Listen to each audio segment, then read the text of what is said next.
Given the right conditions, any society can turn against democracy. Indeed, if history is anything to go by, all of our societies eventually will. The ancient philosophers always had their doubts about democracy. Plato feared the false and braggart words of the demagogue, and suspected democracy might be nothing more than a staging point on the road to tyranny. Early American advocates of republican government also recognized the challenge that a corrupt leader could pose to democracy, and thought hard about creating the institutions that would resist one. The Constitutional Convention of 1787 created the Electoral College as a means of ensuring that a man with what Alexander Hamilton called talents of low intrigue and the little arts of popularity could never become President of the United States. Although it eventually became a rubber stamp body with no power, and more recently a mechanism that gives outsized influence to small groups of voters in a few states, the Electoral College was originally meant to be something quite different.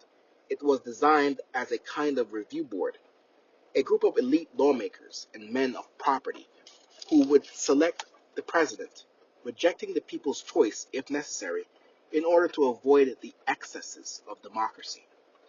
Hamilton was one of many in colonial America who read over and over again the history of Greece and Rome, trying to learn how to prevent a new democracy from becoming a tyranny. In his old age, John Adams was once again reading Cicero, the Roman statesman who sought to halt the deterioration of the Roman Republic, even quoting him in letters to Thomas Jefferson. They wanted to build a democracy in America on the basis of rational debate, reason, and compromise, but they had no illusions about human nature. They knew that men could sometimes succumb to passions, to use their old-fashioned word.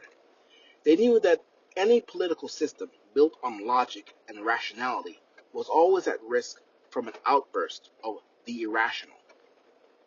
In modern times, their successors have searched to define that irrationality and those passions further, and to understand who might be drawn to a demagogue and why. Hannah Arendt, the original philosopher of totalitarianism, identified an authoritarian personality, a radically lonely individual who, without any other social ties to family, friends, comrades, or even mere acquaintances, derives his sense of having a place in the world only from his belonging to a movement, his membership in the party. Theodor Adorno, one of a generation of intellectuals who fled Nazi Germany for America, investigated the idea further.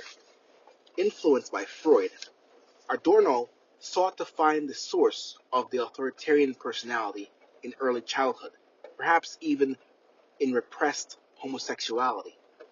More recently, Karen Stenner, a behavioral economist who began researching personality traits 2 decades ago, has argued that about a third of the population in any country has what she calls an authoritarian predisposition, a word that is more useful than personality because it is less rigid. An authoritarian predisposition, one that favors homogeneity and order, can be present without necessarily manifesting itself. Its opposite, a libertarian predisposition, one that favors diversity and difference, can be slightly present too. Stenner's definition of authoritarianism isn't political, and it isn't the same as conservatism. Authoritarianism appeals simply to people who cannot tolerate complexity. There is nothing intrinsically left-wing or right-wing about this instinct at all. It is anti-pluralist. It is suspicious of people with different ideas. It is allergic to fierce debates, whether those who have it ultimately derive their politics from Marxism or nationalism is irrelevant. It is a frame of mind, not a set of ideas.